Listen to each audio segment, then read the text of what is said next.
नमस्कार। इंदौर से voice of Jhabua में आपका फिर से एक बार स्वागत है। आज हमारे साथ नए मेहमान जुड़े हैं जिनका परिचय मैं शुरुआत में आपको करवा दूं। पेशे से एक डॉक्टर हैं। व्यापम घोटाला उजागर करने में बहुत बड़ा हाथ रहा है इनका। तो आइए डॉक्टर आनंद राय जी से मिलते हैं हम और उनसे कुछ सवाल पूछते हैं।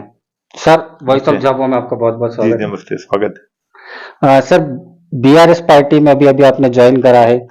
तेलंगाना के सीएम केसीआर सर से आप मिल के आए हैं। कैसा अनुभव रहा आपका? देखिए, मध्य प्रदेश के अंदर पिछले 75 सालों में दोनों पार्टियों ने इस प्रदेश को लूटा और खासकर आदिवासी अंचल को लूटा है। जो ट्राइबल सब प्लान का जो पैसा है, जो अरबों खरबों रुपया था, वो अरबों खरबों रुपया नेताओं की जेब में चला गया और उनकी 3 पीढ़ियां संवर गई। आप देखिए, आज भी झाबुआ का, अलीराजपुर का, बड़वानी, खरगोन का आदिवासी पलायन करके सूरत और राजस्थान जा रहा है। तो कहीं ना कहीं एक तीसरे विकल्प की जरूरत महसूस हो रही थी और उस तीसरे विकल्प के रूप में बीआरएस का दामन हमने थामा है। ऑलरेडी जो जैस है, भूमि आर्मी है, ओबीसी महासभा है, हमारे जो युवा नेतृत्व है, उनको सिर्फ थोड़ा सा सपोर्ट चाहिए था और सपोर्ट के रूप में बीआरएस पार्टी हमारे साथ आने को तैयार है और हम मध्य प्रदेश के अंदर बेहतर रिजल्ट देंगे और नई सरकार बना के। सर, पलायन का मुद्दा आपने जैसा बोला है, पलायन के मुद्दे पर सरकार की तरफ से जन्म से लेकर मृत्यु तक सारी योजनाएं हैं। उसके बाद भी जो पलायन हो रहा है, क्या कारण हो सकता है और आपकी क्या रणनीति रहेगी कि पलायन को रोका जाए? देखिए, मनरेगा एक अच्छी योजना थी जो पलायन को रोकने के लिए बनाई गई थी, लेकिन मनरेगा भ्रष्टाचार की भेंट चढ़ गई।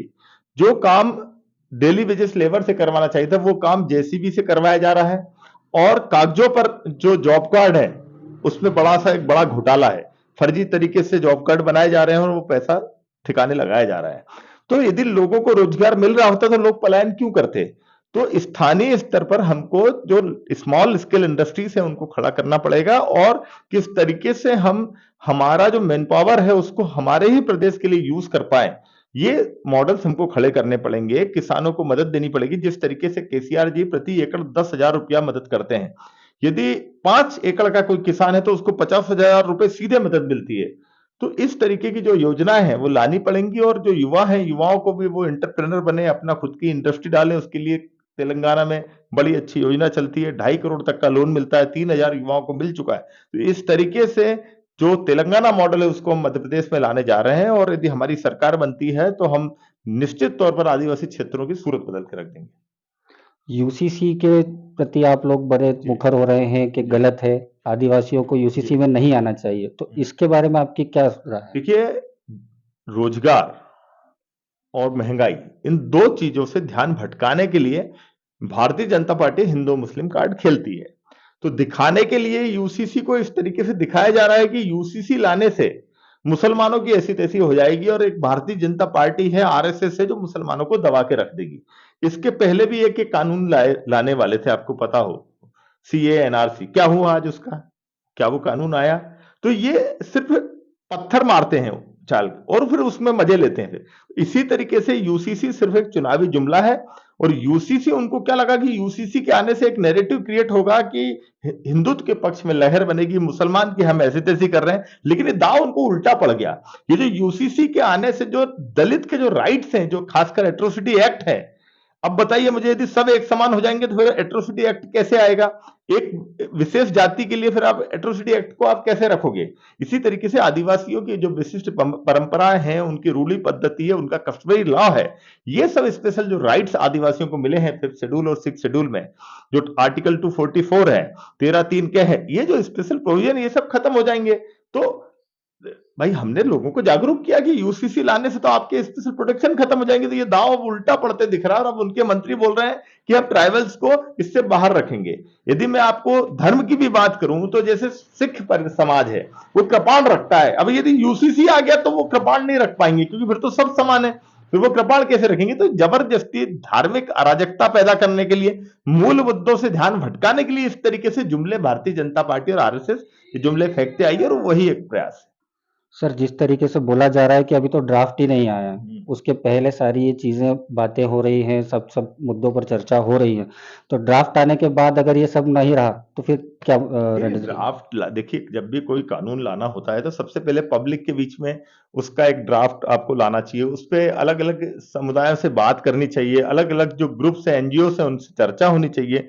उसके बाद फिर जो पार्लियामेंट्री स्टैंडिंग कमेटी है, वहां पर लोग अपना आपत्ति सुझाव देते हैं, आम जनता भी अपना आपत्ति सुझाव देती है, फिर उसमें संशोधन होते हैं, तब फिर वो पार्लियामेंट के अंदर पेश होता है। अभी चुनाव में हार्डली 7-8 महीने बचे हैं, तो यूसीसी लाने की ऐसी कोई आवश्यकता ही नहीं है देश को। भाई देश के लोगों को, युवाओं को रोजगार चाहिए, महंगाई से निजात चाहिए, ये यूसीसी मांग रहे हैं। भाई आपको चाहिए टमाटर और ये दे रहे हैं सब तरबूज। भाई इस देश की जनता को क्या चाहिए? जो चाहिए वो आप नहीं दे रहे हो। लोगों को ध्यान भटकाने के लिए नए नए जुमले फेंके जा रहे हैं, यूसीसी वही है। पटवारी भर्ती परीक्षा में भी धांधलियां देखने को मिली, उसके खिलाफ आंदोलन भी हुए हैं। आपकी क्या आगे रणनीति रहेगी इस चीज को लेकर? देखिए, मेरी रणनीति तो ये रहेगी कि जो घोटालेबाज मुख्यमंत्री है, जिसके राज्य में घोटाले हो रहे हैं, उस मुख्यमंत्री को घर बिठा दिया जाए और उस पार्टी को घर बिठा दिया जाए, क्योंकि मेरे देखते देखते एक भी परीक्षा वो पारदर्शी तरीके से नहीं करवा पाए।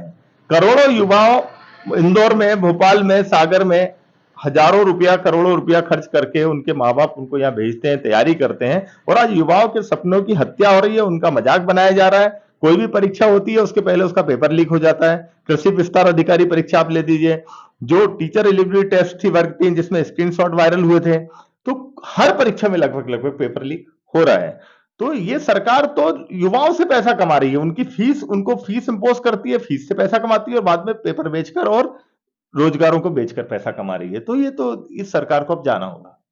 सर, बीआरएस की जो योजना है, जैसा आपने बोला था, कृषकों के लिए जो योजना है तेलंगाना में चल रही है, तो बीआरएस की जो योजना है उनको इम्प्लीमेंट एमपी में करा जाएगा? हम सरकार बनाएंगे तो करेंगे बिल्कुल। वो हम तो बता रहे हैं कि वहां तो किसानों को बिजली पूरी तरीके से फ्री है, पानी फ्री है नहर का, किसानों को 10,000 रुपया एकड़ दिया जाता है।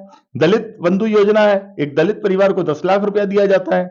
आदिवासी वर्ग को पट्टे दिए जाते हैं, वहां पर जो वनाधिकार पट्टे 100% सबको मिल गए पट्टे। यहाँ पर तो आधे से ज्यादा दावे निरस्त कर दिए गए। तो वहां का जो मॉडल है, वहां का जो डेवलपमेंट मॉडल है, आप जाके देखिए कि हैदराबाद क्या है। आपको इंदौर भोपाल से 20 साल आगे है हैदराबाद। उन लोगों ने 9 साल के अंदर एक नए राज्य को इस तरीके से स्थापित किया और सभी वर्ग तक जिस तरीके से उन्होंने गवर्नेंस को पहुंचाया वो काबिले तारीफ है। कोई बड़ा घोटाला तेलंगाना में नहीं हुआ अभी तक। 9 साल की सरकार है, जो करप्शन इंडेक्स है उसमें सबसे नीचे है वो लोग, और एक अच्छा सरकार दे रहे हैं। प्रति व्यक्ति आय मध्य प्रदेश से दुगनी है वहां की। तो इस तरीके से हम यदि तेलंगाना मॉडल को मध्य प्रदेश में ला सकते हैं तो निश्चित तौर पर यहाँ के लोगों को उससे फायदा होगा। बीआरएस पूरे एमपी में सारी सीटों पर चुनाव लड़ेगी? देखिए, जहां भी हमको दमदार प्रत्याशी रहेंगे, और हमारे जो लोग हैं, खासकर बीआरएस हम जो लाए हैं वो इसलिए लाए कि जो एक स्वतंत्र निष्पक्ष नेतृत्व जो खड़ा हो रहा था उसको एक कहीं से सपोर्ट चाहिए था, तो वो सपोर्ट बीआरएस देगी। जहां जहां पर हमको लगेगा कि हाँ लोगों में दम है, उन लोगों को चुनाव लड़ाया जाएगा।